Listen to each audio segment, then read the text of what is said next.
Hello, हाय, good morning बच्चों। मैं Mukesh sir अपने यूट्यूब चैनल सागर स्टडी बाय मुकेश सर में आपका हार्दिक स्वागत करते हैं, अभिनंदन करते हैं, स्वागत करते हैं, वंदन करते हैं। मैं एक चैप्टर के साथ उपस्थित हुआ हूं, जो कि वो चैप्टर है बल। बल हम अपने जीवन में हमेशा यूज करते हैं। बल हर किसी वस्तु में हम बल का जरूर यूज करते हैं। बल होता क्या है, हम बल के बारे में जरूर समझेंगे। सबसे पहले हम देखेंगे कि ये बल का सूत्र क्या होता है। बल बराबर होता है द्रव्यमान गुणे त्वरण। द्रव्यमान गुणे त्वरण। बल का सूत्र होता है द्रव्यमान गुणे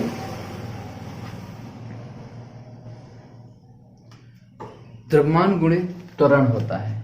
क्या होता है? द्रव्यमान गुणे त्वरण।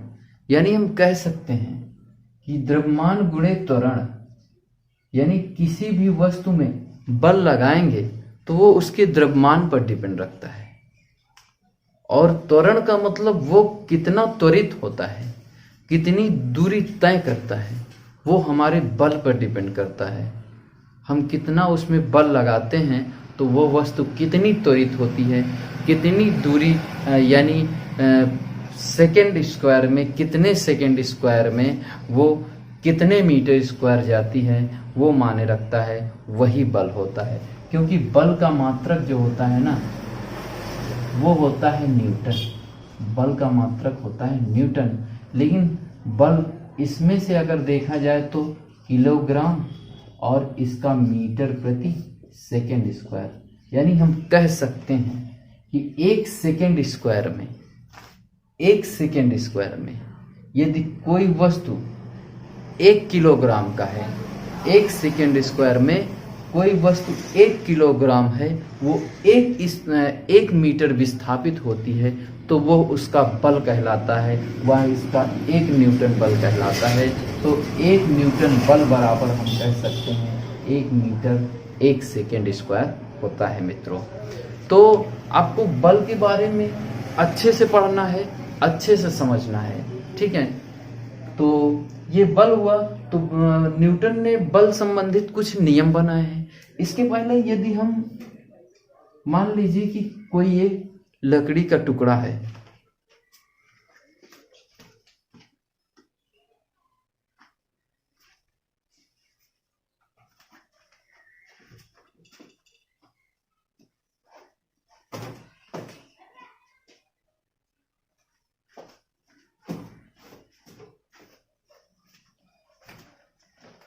ये मान लीजिए कि कोई लकड़ी का टुकड़ा है, इसमें हम बल लगाएंगे, इसमें हम बल लगाते हैं। चलो, यदि हम बल लगाएंगे, ये वस्तु विस्थापित हो जाए, ठीक है, ये वस्तु त्वरित हो जाए, तो हम कहेंगे कि इसमें बल काम किया है।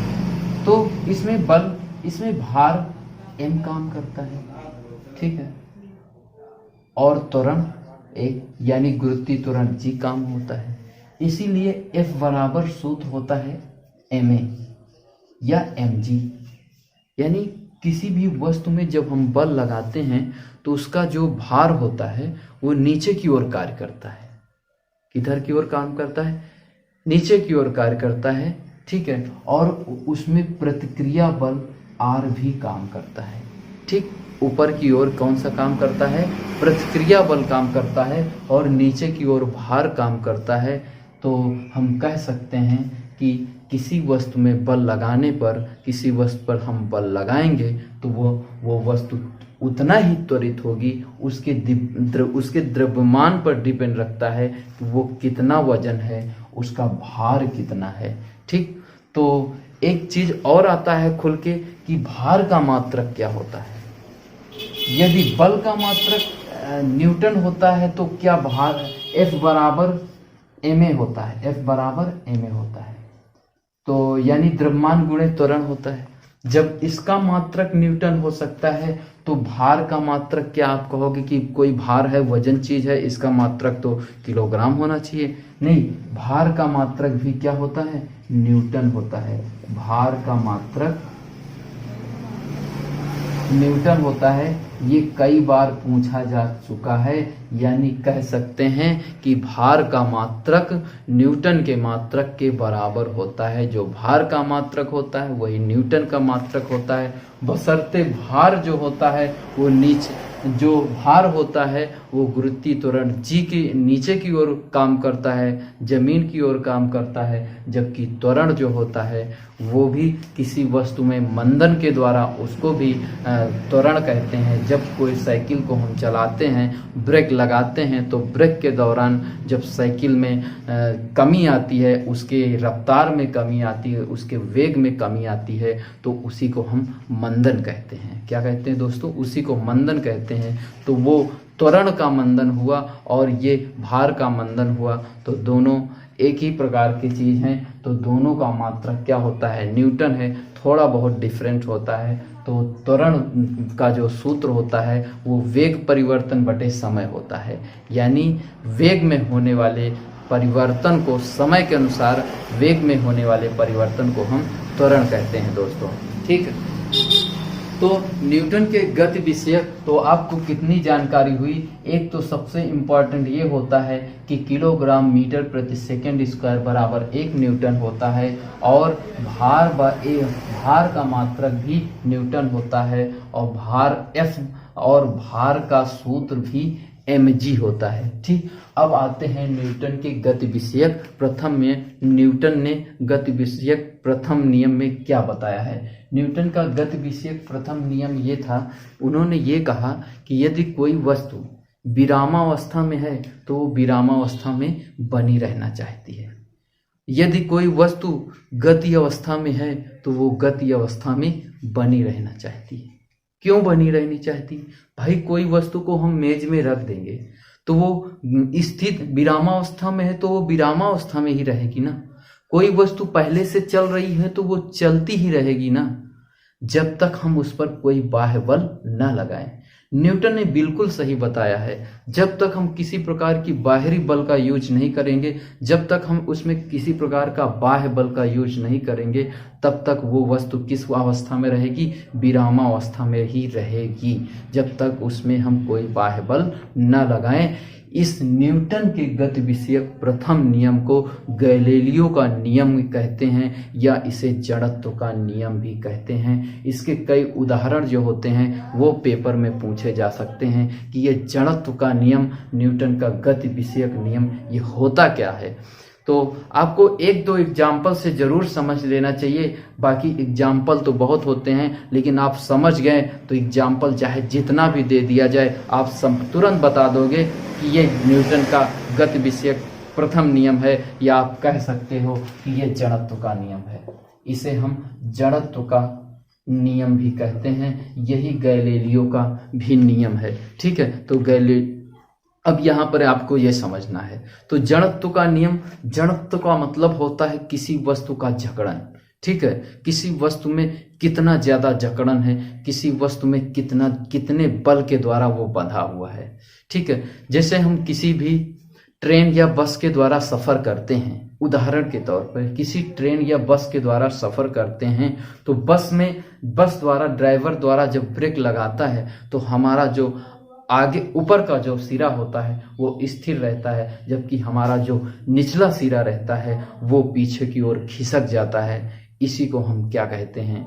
इसी को हम जड़त्व कहते हैं। तो हमारा जो सिरा स्थिर रहता है वही हमारा जड़त्व का काम करता है। तो यही कारण है कि गैलीलियो ने ये बताया है कि जब कोई भी वाहन में हम बैठते हैं और सफ़र करते हैं तो ब्रेक लगाने के दौरान हमारा पीछे का हिस्सा जो होता है वो इधर उधर हो जाता है, जबकि हमारा ऊपरी भाग में जड़त्व बल काम करने लगता है, जड़त्व काम करता है। तो ये इसका उदाहरण हुआ, और भी उदाहरण हो सकते हैं। ठीक है, तो ऐसे ही उदाहरण और भी हो सकते हैं। ठीक है, चलो हम देखते हैं न्यूटन के गति विषयक द्वितीय नियम। प्रथम नियम आप समझ गए, यदि कोई वस्तु विरामावस्था में है तो विरामावस्था में बनी रहना चाहती है, यदि वो गति अवस्था में है तो गति अवस्था में ही बनी रहना चाहती है। ठीक है, क्योंकि क्या है कि ये बनी रहना चाहती है। ठीक, तो जड़त्व का यही नियम होता है कि वो क्या है, गति का क्या करती है, विरोध करती है। ठीक, जड़त्व का मतलब ये होता है। ठीक, चलो अब आते हैं न्यूटन के गति विषयक द्वितीय नियम में। न्यूटन के गति विषयक द्वितीय नियम में न्यूटन ने सूत्र बताया था F बराबर ma के। अभी हम जो बात कर रहे थे, ठीक है, न्यूटन ने यही एक बात बताई, F बराबर ma होता है, F बराबर ma होता है। ठीक, तो F बराबर m त्वरण का सूत्र होता है वेग परिवर्तन बटे समय। परिवर्तन को डेल से लिखते हैं, वेग में परिवर्तन और बटे समय। जब वेग में परिवर्तन होगा तो उसके टाइम में भी परिवर्तन होगा। ठीक है, इसको हम क्रॉस गुणा करते हैं। क्या करते हैं? क्रॉस गुणा करते हैं। तो F इंटू डेल्टा टी बराबर m इंटू डेल्टा वी। ठीक, ये हो गया। ये जो हमारा है, ये हमारा है आवेग। क्या है? आवेग। क्या है? आवेग है। और ये हमारा है संवेग। ये है हमारा आवेग, ये है संवेग। यानी हम कह सकते हैं आवेग और संवेग आपस में क्या हो गए? बराबर हो गए। ठीक है, तो आवेग हुआ यानी बल गुणे समय अंतराल को हम आवेग कहते हैं, और द्रव्यमान गुणे वेग को हम क्या कहते हैं? संवेग कहते हैं। तो हम यहाँ ये भी कह सकते हैं, एक चीज ये समझ सकते हैं कि F बराबर चाहो तो इसको इतना भी लिख सकते हो, m डेल्टा v अपान डेल्टा टी। ठीक, ये कह सकते हो। आप कह सकते हो किसी भी वस्तु का द्रव्यमान जो होता है, किसी वस्तु का द्रव्यमान उसके वेग परिवर्तन के समय दर के, किसी वस्तु का द्रव्यमान उसके वेग परिवर्तन के समय दर जो होता है उसके बल के बराबर होता है या उसके अनुक्रमानुपाती होता है। किसी वस्तु का द्रव्यमान उसके वेग परिवर्तन के समय दर के बल के बराबर होता है। किसी वस्तु का द्रव्यमान वेग परिवर्तन जो होता है उसके बल के अनुक्रमानुपाती होता है। ठीक, तो ये आपका सूत्र हो गया। उसके बाद गति विषयक तृतीय नियम है। तृतीय नियम ये कहता है जब कोई वस्तु किसी वस्तु पर बल लगाती है तो वो वस्तु उतना ही बल दूसरी विपरीत दिशा में लगाती है, तो उसे हम गति का तृतीय नियम कहते हैं। जैसे बंदूक से निकली हुई गोली, जब बंदूक से गोली निकलती है तो वो पीछे की ओर धक्का देती हुई चली जाती है और पीछे की ओर भी धक्का देती है, तो उसी को न्यूटन का गति विषयक तृतीय नियम कहते हैं। इसे हम क्रिया प्रतिक्रिया का नियम भी कहते हैं। क्रिया प्रतिक्रिया का नियम कहते हैं। क्रिया प्रतिक्रिया का नियम भी कहते हैं। ठीक है, तो बस दोस्तों यही था। आपको कुछ इंपॉर्टेंट चीज़ें ये ध्यान देना है। भार का मात्रक न्यूटन होता है। 1 न्यूटन बराबर ये सूत्र होता है।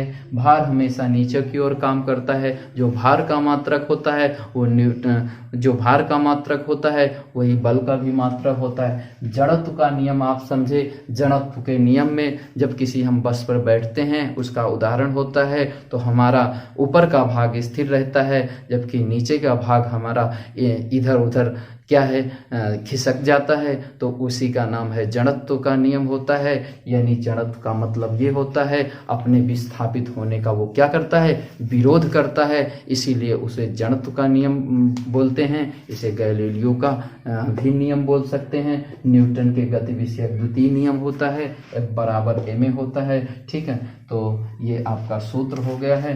ठीक, इससे संबंधित सवाल भी आ जाएं तो आप लगा सकते हैं। दोस्तों, मेरा वीडियो आपको कैसे लगा?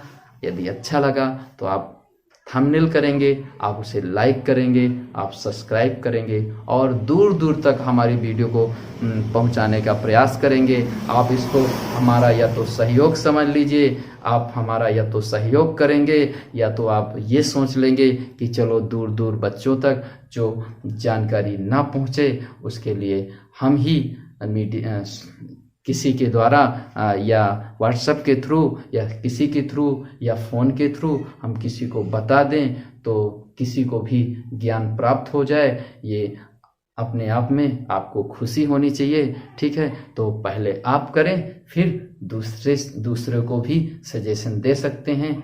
धन्यवाद, आपको बहुत बहुत धन्यवाद।